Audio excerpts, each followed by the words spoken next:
আসল প্রার্থনায় যাই। পবিত্র পিতা স্নেহপিতা, thank you Lord, thank you. এই সুন্দর দিনে তোমাকে উচ্চ উঠানোর জন্য তোমাকে আত্মার সুযোগ দিয়েছি প্রভু। বাক্যে বলে তুমি সমস্ত স্বর্গের ঊর্ধ্বে পবিত্র পিতা, তোমার কাছে উচ্চ উঠে প্রভু। তোমার পবিত্র বাক্য বলে সমস্ত জান তোমার কাছে পাইতে হবে, স্বর্গের মধ্যে পাতালের সমস্ত জান পবিত্র পিতা। এই মুহূর্তে তোমার পবিত্র বাক্যে বাধ্য হয়ে প্রভু তোমার পবিত্র কাছে তোমার পবিত্রতার কাছে জানবা কি পবিত্র পিতা। তুমি একমাত্র পবিত্র প্রভু। তোমার পবিত্রতায় আমরা পবিত্র হই, তোমার ধার্মিকতায় আমরা ধার্মিক হই পবিত্র পিতা। তোমার অতীতে আমরা অতীত রাখি পবিত্র পিতা। তুমি ছাড়া আমরা কিছুই নই। Thank you Lord, thank you পবিত্র পিতা। তোমার শব্দ নিয়ে এসেছে প্রভু। আজকে তোমার বাক্য থেকে আমরা শিখতে চাই। তোমার পবিত্র বাক্য আমাদের কাছে প্রকাশ করে পবিত্র পিতা। তোমার সন্তানদের হৃদয় তোমার পবিত্র বাক্য বোঝার জ্ঞান বুদ্ধি পরীক্ষা দাও, আমার জীবিকা দাও পবিত্র পিতা। যেন তোমার পবিত্র বাক্য এবং এই ঘোষণা শেষে আমরা আশীর্বাদ সবাইকে প্রভু যিশুর নামে প্রার্থনা করি।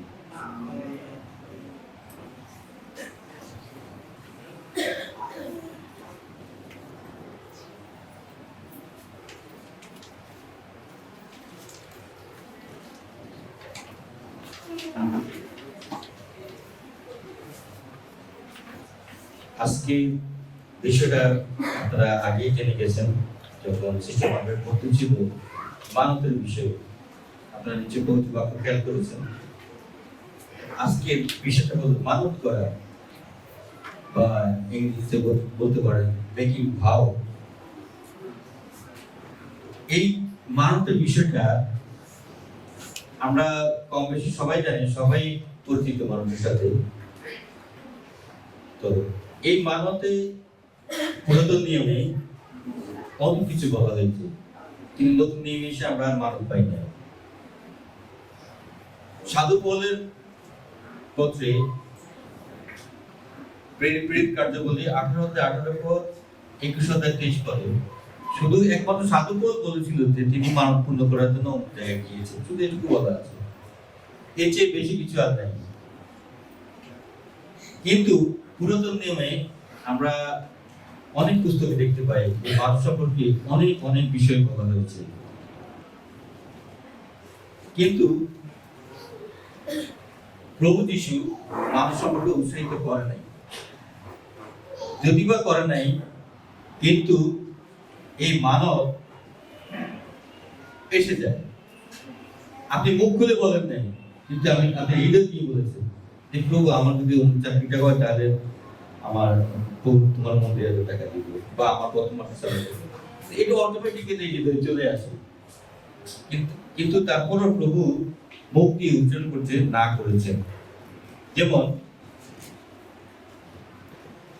আমরা দেখি পবিত্র বাক্য মথি 5:33-35 পদ, এখানে বলা আছে, আবার তোমরা শুনিয়াছো পূর্বকালের লোকদের নিকটে উক্ত হইয়াছিল, তুমি মিথ্যা দিব্য করিও না, কিন্তু প্রভুর উদ্দেশ্যে তোমার দিব্য বা মানব পালন করিও।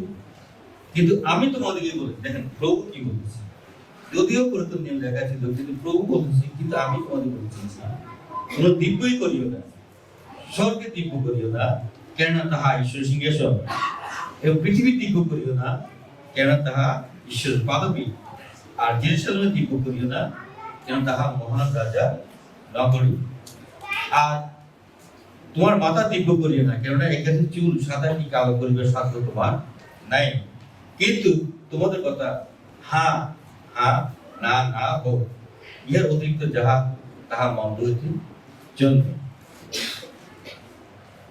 আমরা অনেক সময় বলি যে অনেকেই আছে যে প্রার্থনায় আমাদের খ্রিস্টানদের মধ্যেই করে, অনেকে আমি দেখেছি তারা অনেক সময় মানত করে, এবং এই মানত পূর্ণ করার জন্য সময় মানত করে যে আমি ছাগল দিব বা গরু দিব, তো এগুলো করে।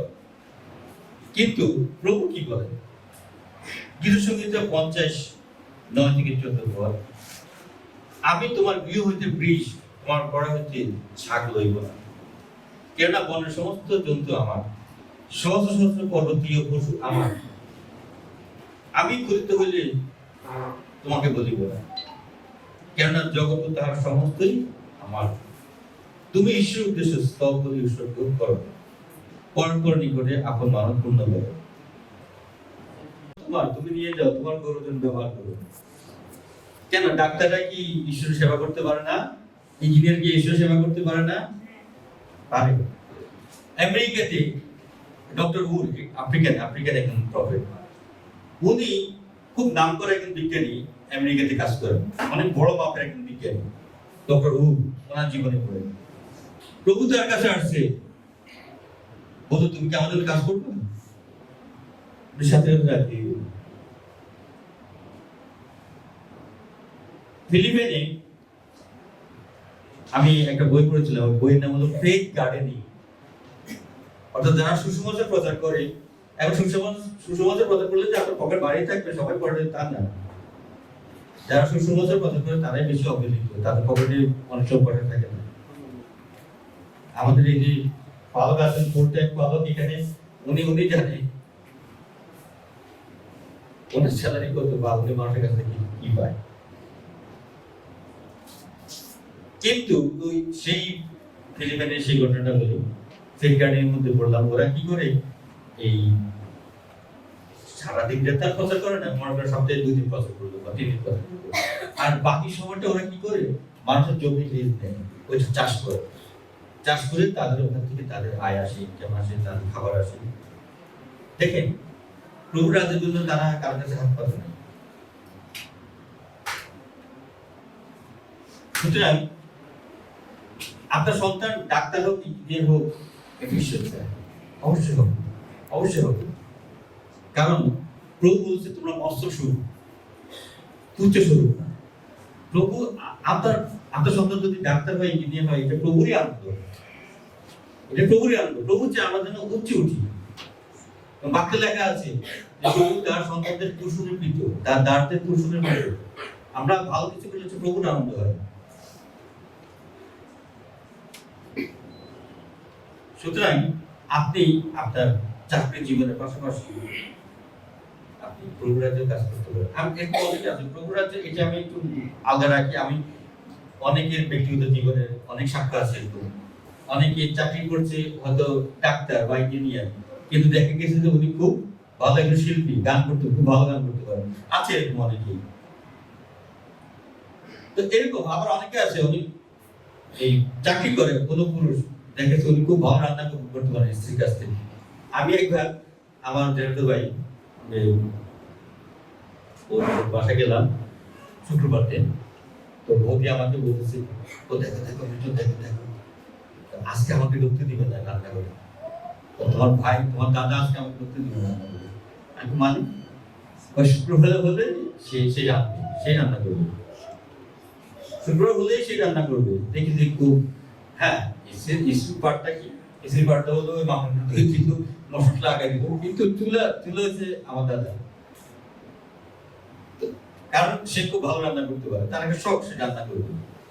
তো দেখে চাকরির পাশাপাশি আপনারা অনেকেই অনেক কিছু প্র্যাকটিস করেন। তেমনি আপনার সন্তানকে ডাক্তার বানালে, ইঞ্জিনিয়ার বানালেন, পাশাপাশি সে প্রভুর রাজ্যে প্রচার করলো, কাজ করলো, এটা অনেক কিছু, তার গর্বের বিষয়।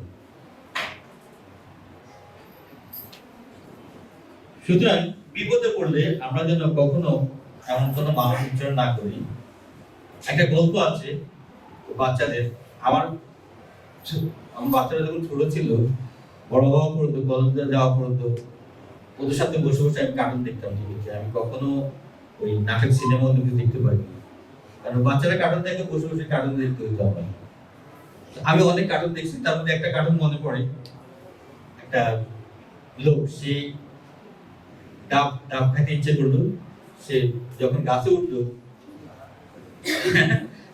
জানেন ঘটনাটা, ছোট্ট একটা গল্প আছে শুনলাম, তখন সে নিচে দিয়ে ভয় পেয়ে মানে পড়ে যাবে এমন অবস্থা, তখন সে প্রার্থনা করতে লাগলো যে প্রভু আমাকে, আমি যদি সুন্দর মতো নামতে পারি নিচে, তাহলে তোমাকে আমি 100টা চাকর দিব, ঠিক আছে?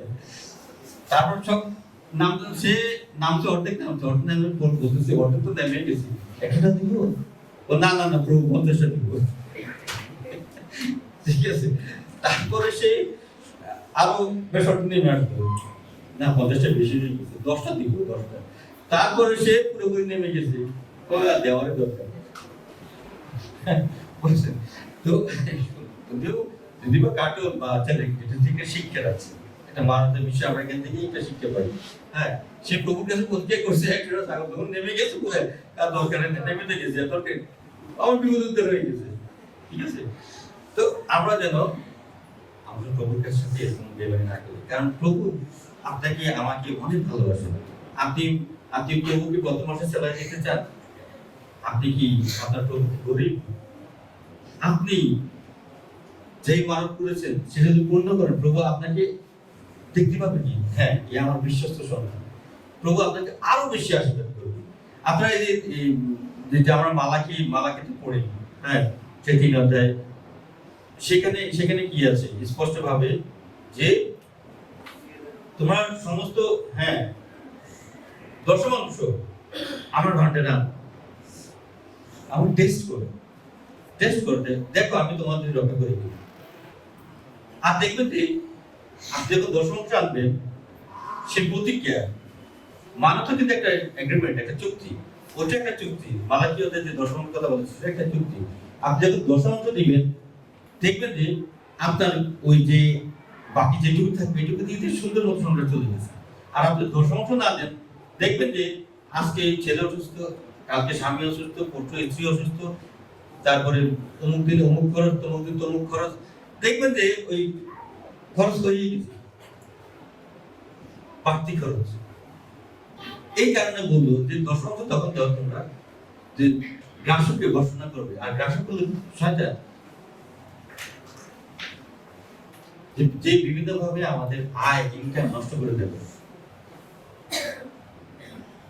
আপনি দশমাংশ দিবেন, দেখবেন আপনি আপনার মাথায় হাত, আপনি যদি কখনো অসুস্থ বোধ করেন, আপনার মাথায় হাত দিয়ে প্রার্থনা করে দেখবেন সুস্থ হয়ে গেছে, ডাক্তারকে যাওয়া লাগবে না, ডাক্তার পয়সা আপনার বেঁচে যাবে। আপনারা ঈশ্বরের সাথে চুক্তিতে আসেন।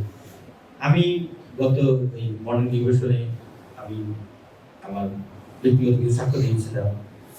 যেমন একবার আমার পায়ের এই প্রচন্ড ব্যথা, তো সেদিন ছিল আবার রবিবার, আমি ঘুরে বহুত কষ্টে গেলাম চার্চে। যখন উপরের সময় আসলো, তখন আমি চিন্তা করতে লাগলাম যে আমি যদি ডাক্তার কাছে যাই, আমাদের পাশাপাশি ডাক্তার ছিল, এটা অনেক বছর আগের কথা, তখন ডাক্তার বিল ছিল 150 টাকা। আমি কিন্তু বললাম 150 টাকা দিয়েছি আর সাথে দিবে, তো সব মিলিয়ে আমি একটা বাজেট করলাম আর কি 700 টাকা পয়সা। হঠাৎ করে আমার হৃদয়ে আসলো যে প্রভু হলেন সবচেয়ে বড় ডাক্তার। আমি আমার পকেট থেকে 700 টাকা নিয়ে আমি প্রভু ঘন্টায় দিয়েছি, প্রভু তুমি হচ্ছে ডাক্তার, আমি কেন ডাক্তারের যাবো, তুমি আমার সুস্থ করবে। বিশেষ করে পরের দিনে একবারে দিব্যি আমি সুন্দর মতো হেঁটে অবস্থ হয়েছি, আমার পায়ে ব্যথাই নেই। প্রভুকে দেখবেন, যেভাবে চুক্তি করবেন প্রভু সেভাবে কাজ করবেন। শুধু অসুস্থতা না, আমার মোবাইল আমি কথা বলি কেউ শুনে না, অর্থাৎ মাইক্রোফোনটা নষ্ট, তারপর প্রভু এটাও তো ঠিক করে দাও। তখন আমি চিন্তা করলাম 19 নম্বর একটা মোবাইল হসপিটালের দোকান আছে, ওখানে তারা মোবাইল ধরলেই 500 টাকা দিতে হবে। তাও চিন্তা করলাম যে এক্সট্রা পার্টস না লাগলেও অন্তত 500 টাকা দিতে হবে। 500 টাকা আমি প্রভুর ভান্ডারে রেখে দিলাম।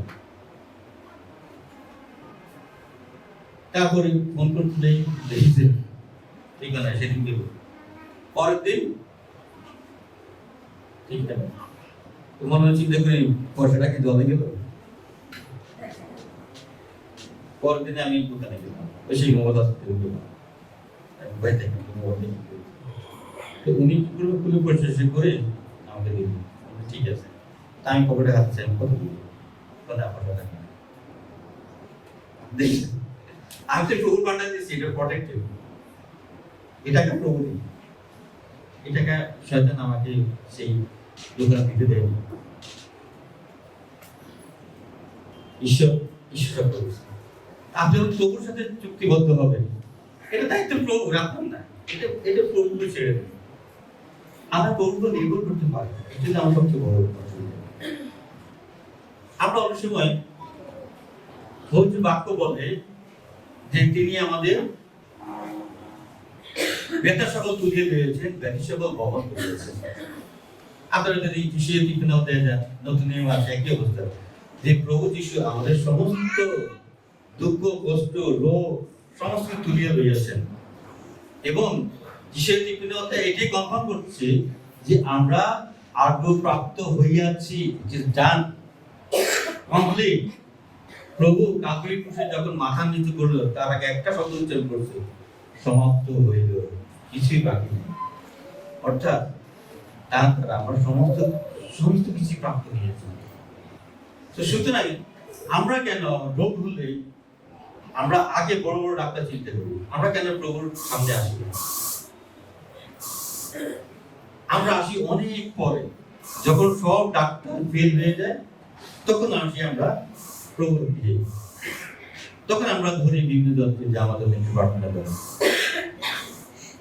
আমরা অনেক সময় দেখেছি আমাদের প্রভুর ভান্ডারে আমরা রাখি 100 টাকা, 200 টাকা, 500 টাকা দিয়ে বললাম যে প্রভু অপারেশনটা যেন সাকসেস হয়, আমার মায়ের চোখ অপারেশন অমুক দিন যেন সাকসেস হয়। এই প্রশ্ন হলো, প্রভু কি অপারেশন ছাড়া সুস্থ করতে পারবে না?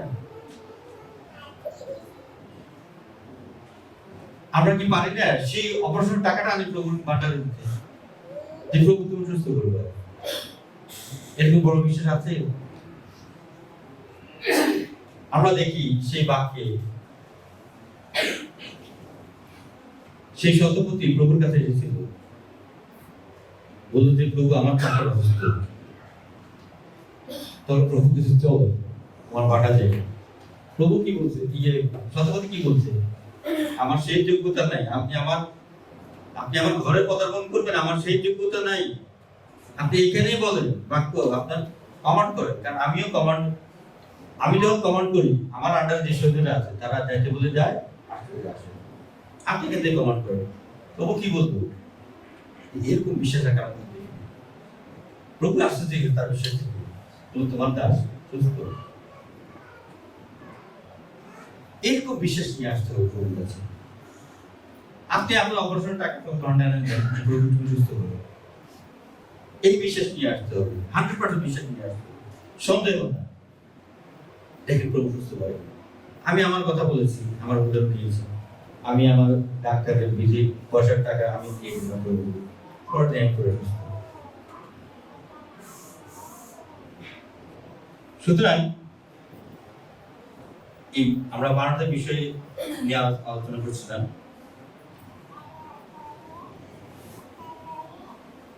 বিচারকর্তৃগণ 11:30-40 পদ, জীবিত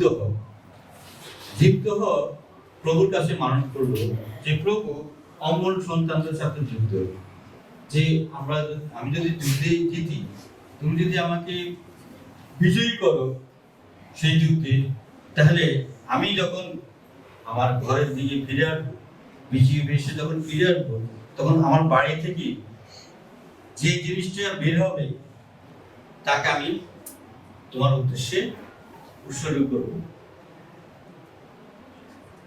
অর্থাৎ জীবিত হওয়া চিন্তা করলো যে গরু, ছাগল, মহিষ যাই বের হবে, একটা বাড়ি না 10টা বাড়ি, 100টা বাড়ি, আমি এগুলো দিয়ে দেবো। দ্বিতীয় মনে এটা চিন্তা করছিল। দেখেন কি হলো, আমি পড়ি আপনাদের মজার একটা কাহিনী এই বিষয়টা নিয়ে।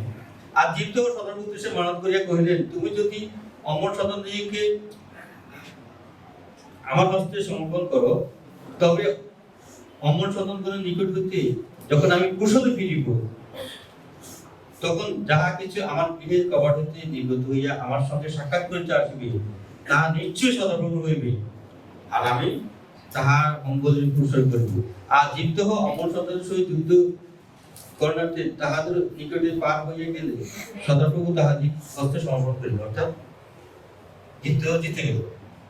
পরে জীবিত মিশপায় আপন বাটিতে আসিলেন, আর দেখো তাহার সঙ্গে সাক্ষাৎ করিবার জন্য তাহার কন্যা হস্তে করিয়া নৃত্য করিতে করিতে তবল হস্তে নৃত্য করিয়া করিতে করিতে বাহিরে আসিতেছে।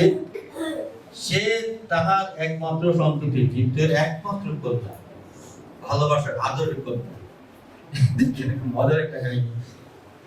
অর্থাৎ জীব ঈশ্বরের কাছে কি প্রতিজ্ঞা করেছে, কি মানত করছে, যে আমার প্রিয় থেকে যা বেরোবে সে তাই তোমার।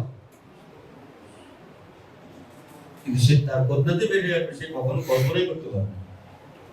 এখন কন্যার কি দোষ? বাবা যুদ্ধে বিজয়ী হয়েছে, কন্যা তো আনন্দের তবলা বাজাতে পারতে, বাবার আসতেছে শুনছে পর সে কি করলো, আনন্দ করতে করতে গৃহ থেকে বেরিয়ে গেল বাবাকে ওয়েলকাম জানাতে।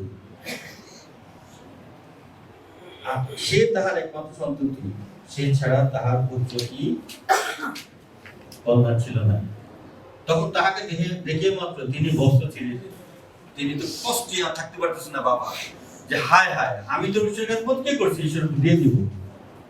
এখন কি হলো দেখেন, সে ভাবছে অন্য কিছু দিবে, মানে অন্য কিছু একটা, কিন্তু দেখলেন তার কন্যাই বেরিয়ে গেছে। হায় হায় আমার বর্ষ, তুমি আমাকে বড় ব্যাকুল করে, আমার কষ্ট তুমি একদম, কিন্তু আমি সদাপ্রভুর কাছে মুখ খুলিয়াছি আর অন্যথা করতে পারি। পরে সেই কন্যাকে সংসার থেকে আলাদা করে দিয়ে দিয়েছে। সুতরাং আমরা আমাদের এই পৃথিবীতে আমাদের যা কিছু দরকার, আমরা যেন মানব করতে একটু সাবধান হই। যেমন একটা উদাহরণ দিই, কেন আমি বলি, আপনি দুইটা চাকরি পেয়েছেন।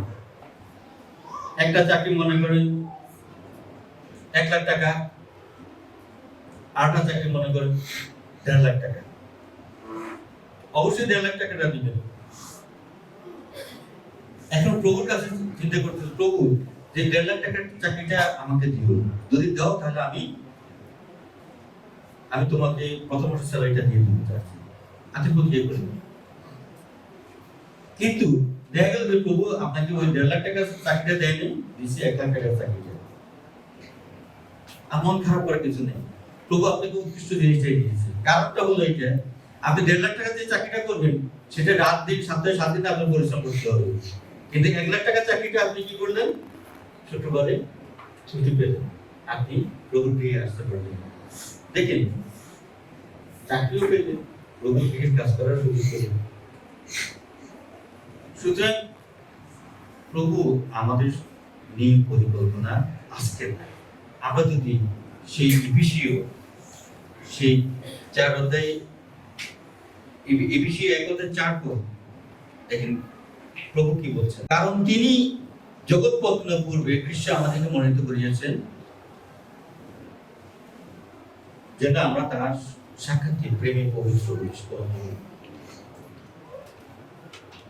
আদম হওয়াকে যে ইতিহাস যদি আপনারা দেখেন, 6000 কমপ্লিট 6000 আগে আদম হওয়াকে সৃষ্টি করেছে। অর্থাৎ এই পৃথিবীতে মনুষ্য জাতির যে পরিচালক সেই 6000 বছর আগে। কিন্তু আদমের জন্ম 6000 বছর আগে না, আদমের মাত্র সৃষ্টি করেছে 6000 বছর আগে। কিন্তু আদমের আত্মা সে স্বর্গ সৃষ্টি করেছে কোটি কোটি বছর আগে, এই পৃথিবীর সৃষ্টির আগে। ওই বাক্য সেটা বলছে। সুতরাং ঈশ্বর যখন আমাদের সৃষ্টি করেছেন, যখন পৃথিবীতে পাঠিয়েছেন, তখন একটা পরিকল্পনা নিয়ে পাঠিয়েছেন। উনি খামাকে ছেড়ে দেননি,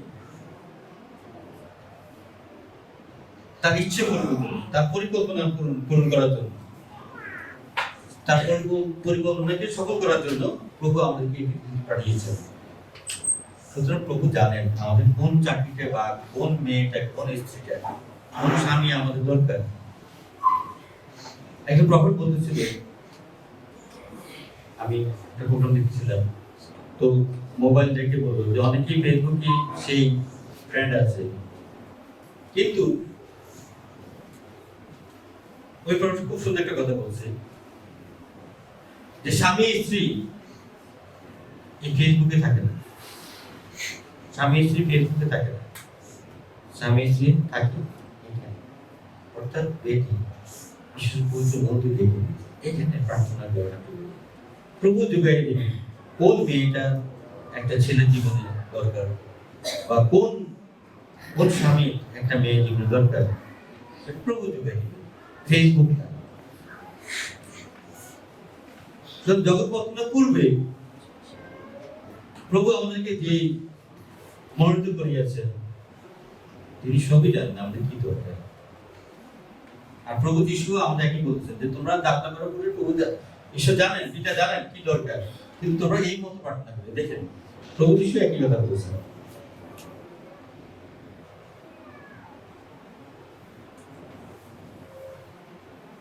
আর প্রভু যিশু সেম তিনি যখন ক্রুশে যাবেন তিনি বলেন যে প্রভু আমাকে যদি রক্ষা করো তাহলে আমি অমুক করবো। তিনি কি বলেছেন দেখেন প্রভু যিশু কি বলেছিলেন সেই মথি 26:39 পদে, তিনি কিঞ্চিত অগ্রে গিয়া উগুর হইয়া প্রার্থনা করিয়া কহিলেন, হে পিত, যদি হইতে পারে তবে এই পানপাত্র আমার নিকট হইতে দূরে যাও, তথাপি আমার ইচ্ছে মতো না হোক তোমার ইচ্ছে মতো হোক। আমরা যেন এরকম প্রার্থনা করি প্রভু তোমার ইচ্ছে পূর্ণ হোক। আমাদের জাগতিক দৃষ্টিতে আমাদের জাগতিক চক্ষু মাথার চক্ষু দিয়ে অনেক কিছু সুন্দর দেখা যায়, অনেক কিছু ভালো মনে হয়, কিন্তু দেখা গেছে এটা পরে আর ভালো না, আসলে ভালো না। কিন্তু প্রভু যেটা দেন সেটি উত্তম, কারণ প্রভু যা দেন তার সাথে কোনো দুঃখ যোগ করে না। কারণ প্রভু বলেছেন যে তোমরা জগতের সন্তানরা যখন পিতার কাছে কিছু চায়, যখন মাছ চায়, নিচে তোমরা সব দেওয়া। অর্থাৎ আপনারা আপনাদের সন্তানকে ভালো দিয়ে দেওয়ার জন্য সবসময় ব্যস্ত। স্বর্গীয় পিতা কেন ব্যস্ত হবে না? তার তো ক্ষমতা আছে। আপনি অনেক কিছু চেষ্টা করেন আপনার সন্তানকে দেওয়ার জন্য, কিন্তু আপনার সামর্থ্য বলে না। আপনার যদি অনেক কিছু ইচ্ছে করে, অনেক ভালো ভালো কিছু সন্তানদের জন্য করতে ইচ্ছে করে যায়, কিন্তু আপনার অনেক দেখতেছে আপনার সব ক্যাপাসিটি নাই। কিন্তু আমাদের স্বর্গীয় পিতা তার সেই ক্যাপাসিটি আছে, তার সেই ক্ষমতা আছে দেওয়া। তিনি আমরা যা চিন্তা করি তার চেয়েও মহৎ কিছু তিনি আমাদের জন্য রেখেছেন। তাই আমরা সবসময় তার ইচ্ছা যেন এই জগতে পূর্ণ হয়। আমরা শেষ প্রার্থনা করতে বলি, আমার সত্যি তোমার নাম পূজ্য বলে মান্য হোক, তোমার রাজ্য আইসুক, তোমার ইচ্ছা যেমন স্বর্গের তেমনি এই পৃথিবীতে পূর্ণ হোক। দেখেন মানে স্বর্গে যে তোমার সুন্দর পরিকল্পনা সেটা যেন এই পৃথিবীতে বাস্তবায়িত হতে হয়। আমরা যেন এরকম কিছু বলি, আমরা যেন নিজেদেরকে অসহায় আমরা এভাবে কখনো চিন্তা না করি। আমরা সবসময় যেন ভাবি আমরা একজন পিতা আছেন, তিনি স্বর্গের পিতা, তিনি সৃষ্টিকর্তা, তিনি আমাদের নিয়ে ভাবেন সবসময়। আমরা এইভাবে প্রার্থনা করি যে প্রভু তুমি আমাদেরকে যে কাজে ব্যবহার করতে চাও সেই ইচ্ছা আমাদের হৃদয়ে দাও, যেন আমরা সেই কাজ করি, তাহলে তো সমাধান হয়ে গেল। আর দেখেন এটা কিন্তু অস্বাভাবিক কিছু নয়। আমরা দেখি যে যাত্রা পুস্তকে যখন ঈশ্বর ফরৌনের হৃদয় কঠিন করিলেন, আছে না লেখা? এই কারণে সেই ইসরায়েল জাতিকে তারা সহজে ছাড়ে না। দেখা যাচ্ছে ঈশ্বর ফরৌনের হৃদয় কঠিন করে। আবার আপনারা যদি দেখেন ইসরায়েল নবীতে ওখানে দেখবেন যে অবশিষ্ট রাজা ছিল সেই পারস্য, বর্তমান ইরান। তো এখানে সমস্ত ইহুদি জাতি ভর্তি হয়েছিল পারস্যরা সেই অবশিষ্ট রাজা হঠাৎ করে বলতেছে যে আমি ইসরায়েল জাতিকে ছেড়ে দিব, কিন্তু বাক্যে লেখা আছে যে ঈশ্বর সে অবশিষ্ট রাজার হৃদয়ে সেই মনোবাসনা দিলেন যাতে রাজা ইসরায়েল জাতিকে মুক্ত করে দেয়। দেখেন ঈশ্বর রাজার হৃদয়ে এমন একটা রাজা যে ছিল পরজাতি, যে ঈশ্বরকে জানতো না, প্রভুকে জানতো না, সেই রাজার হৃদয়ে ঈশ্বর একটা মনোবাসনা দিল। আর রাজা কি করলো? ডেকে ডেকে সব বলছে তোমরা চলে যাও, তোমাদের দেশে চলে যাও। তাহলে প্রভু আপনাকে যেভাবে গড়াতে চান, আপনি বড় প্রার্থনা করুন যে প্রভু তুমি আমাকে যেভাবে চাও সেই ইচ্ছা, সেই সদিচ্ছা, সেই পবিত্র ইচ্ছা আমার হৃদয়ে স্থাপন করো, তাহলে তো সমস্যার সমাধান হয়ে যাবে। আমরা যখন সবসময় এভাবে প্রার্থনা করি তাহলে প্রভুই সবকিছু নিয়ন্ত্রণ করবে। আর আর সেই মানব, আপনারা সেই মানবের উপহার প্রভু গৃহ দিতে পারেন, যার কাছে মানব করবেন, যেখানে মানব করবেন সেখানে দেওয়াটা উচিত। আপনি এই মনে করেন আপনি উত্তর একটা চার্চে সেখানে একটা মানব করলেন, সেখানে প্যাস্টর আপনার জন্য প্রার্থনা করবে এবং আপনার সেই প্রার্থনা পূর্ণ হলো। তখন আপনি মনে করেন ফার্মগেট চার্চের সদস্য, আপনি ফার্মগেটে দিবেন, এটার জন্য আমরা না করি। আপনি যেখান থেকে আশীর্বাদ পেয়েছেন, আশীর্বাদের উৎস যেখানে, সেখানে আপনি দিবেন। সেটা হতে পারে ঈশ্বরের গৃহ, সেটা হতে পারে কোনো প্যাস্টর। আপনি যদি কোনো প্যাস্টরের গৃহে গিয়ে প্রার্থনা করেন বা প্যাস্টর আপনাকে রাস্তায় পাইলেন, আপনি দেখা করলে আপনি প্রার্থনা করবেন, আপনি সে প্যাস্টর হবেন। আপনি ঠিক যেখান থেকে আশীর্বাদ পেয়েছেন সেখানে ঈশ্বর লোকদের হাতে দিলেও কোনো সমস্যা নেই, অর্থাৎ যার থেকে আপনি আশীর্বাদ পেয়েছেন তাকে দিবেন। আমরা দেখি সেই এলির ঘটনায়, সেই বিধবার ঘটনা, সেই বিধবা কি করেছিল, পিঠে বানিয়ে সে এলিকে দিয়েছিল, এলি খেয়ে আশীর্বাদ করেছিল। আর সেই যতদিন দুর্ভিক্ষ ছিল 3 বছর 3.5 বছর, সেখানে লেখা আছে পবিত্র বাক্যে যে সে বিধবার সে মজার যে ইয়েটা আছে, ভাণ্ডটা আছে, যে ড্রামটা আছে, সেটা খালি হলো না, সে তেলের বোতল খালি হলো না। দীর্ঘ কত বছর ধরে তারা এখানে চলবে।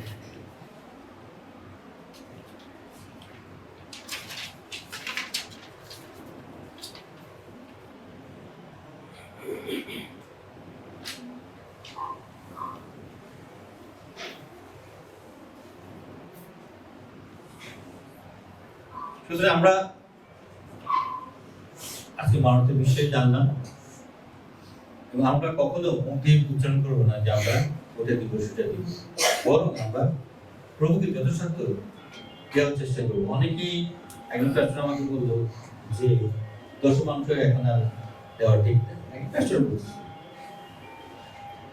কিন্তু উনি কোন দৃষ্টিভঙ্গিতে বলছে অনেকে বুঝে নেই, অনেকেও প্যাস্টর বলছে। অর্থাৎ আপনি যদি চিন্তা করেন এইভাবে, পুরাতন নিয়মে কার কোন এটাও চ্যালেঞ্জ করে রাখেন,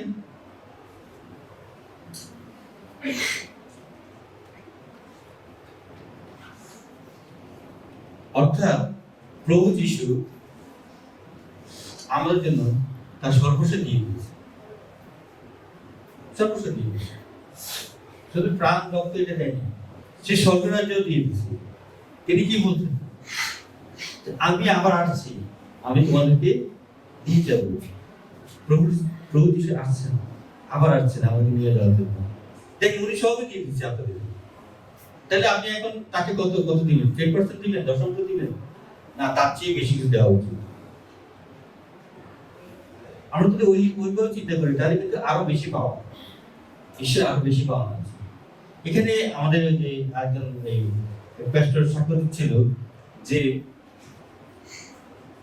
উপহার তোলার সময় বলছিল যে এখানে যত উপহার আসে আমি তার ডাবল দিব। ডাবল না, এক সুন্দর একটা বিষয় বলছে যে পুরো চার্চে যত টাকা আসে আমি তার ডাবল দিব। তারপরে কালেকশন হয়ে আসলো, দেখে যে এই সামান্য, আবার কালেকশন করবো, কয়েকবার কালেকশন করবো, দেখে যে মানে ওই যে ব্যবসায়ী কথা বলছে যে আমি ডাবল দিব, তার আশাতে হয় নাই, সে আশা পূরণ হয়নি যতটুকু সে আশা করছে। তারপরে যখন ছাত্রী শেষ হলো, কোন একজন লোক তাকে কি প্যাস্টরকে প্রশ্ন করলো যে আপনি এটা কেন বললেন, বোকার মতো কেন বললেন? কেউ যদি 1 কোটি টাকা দেয় তাহলে আপনার 2 কোটি টাকা দিতে হইতো। তখন ওই প্যাস্টর এসে বললো আমিও এরকম ধনী ছিলাম, আমিও দরিদ্র ছিলাম, প্রভুর কাছে আমি প্রতিজ্ঞা করেছি, প্রভু তুমি যদি আমাকে ধনী করো, আমি 10% না উল্টাটা করবো, আমি 10% তুমি না, 10% আমি নিব, 90% তোমাকে দিব। দেখ উল্টো প্রভুর সাথে সে চুক্তিবদ্ধ হলো কি উল্টাটা, 10 আমি নিব আর 90 তোমাকে দিব। অর্থাৎ যদি 1 কোটি টাকা লাভ হয়, 1 কোটি টাকা আমি নিব, 99 কোটি টাকা 10 কোটি টাকা আমি নিব আর 90 কোটি টাকা তোমার। এখন বুঝছেন সে কেন এটা চ্যালেঞ্জ করে বলছে যে আপনারা যা দিবেন তার চেয়ে আমি ডাবল দিব, সেইভাবে কেন চ্যালেঞ্জ করছে? কারণ তার তো অলরেডি 90% রেডি আছে দেওয়ার জন্য প্রভুকে, বুঝতে পারছেন সে কেন। তো সুতরাং আমরা যদি কমিটমেন্ট করে যে আপনি রাখতে পারেন এরকম করতে পারেন, সমস্যা নেই, কিন্তু প্রভুর সাথে যা কমিটমেন্ট করেন তা ডিগ্রি রাখবেন, তা পালন করার জন্য যথাসাধ্য চেষ্টা করতে হবে, কোনো মতে মিস করা যাবে না। এখন আমরা উঠে দাঁড়াই, আমরা প্রার্থনা করি। পবিত্র তোমাকে ধন্যবাদ জানাই, তোমার পবিত্র বাক্য থেকে আমরা শিক্ষা দিয়েছি।